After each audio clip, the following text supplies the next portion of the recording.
Losing Isaiah. It's not my favorite movie.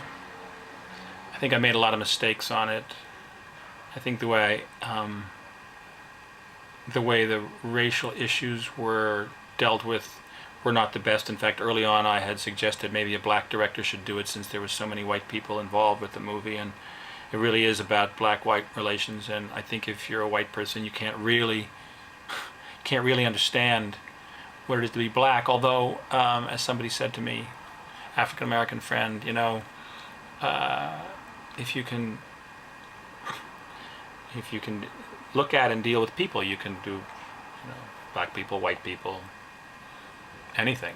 And he had liked the movie more than I did, and said, you really captured a lot of reality, humanity in the movie. I feel it's a little overwrought.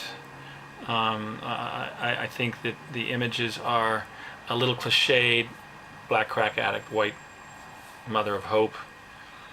But it does get into some really emotional stuff, and they're really, really wonderful actors. It's Halle Berry's really her first performance, and there are moments in it that are just, I think, luminescent with her, as she has so often been in other movies. David Strathairn is wonderful. Cuba Gooding is great, I think. Sam Jackson, as always, is really, really interesting, and Jessica Lange is, of course, terrific in the movie. I think the ending is problematic a little bit, more than a little. I don't think we quite solved it. I struggled with it a lot during production. We shot a couple of endings, and in fact, we shot in the ending in a real adoption building agency in Chicago, low budget place, and one of the ironies is we reshot that scene and we actually rebuilt that space in Los Angeles for a lot of money, exactly to the T.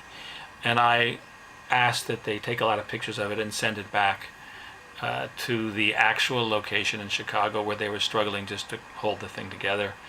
And I think they thought we were insane to do it. And it's funny how insanity unfolds. Each step along the way you think you're making a sane move. We couldn't go back to Chicago. It was cheaper to actually shoot it in Los Angeles and have the actors there than to go back to Chicago. Nonetheless, it was pretty crazy to have done that. But I think the movie asks some interesting questions, and there aren't many movies that do that. And whether we did it entirely successfully or not, it was certainly an attempt to do that, and for that reason I am proud of the movie, and I think it's worth seeing.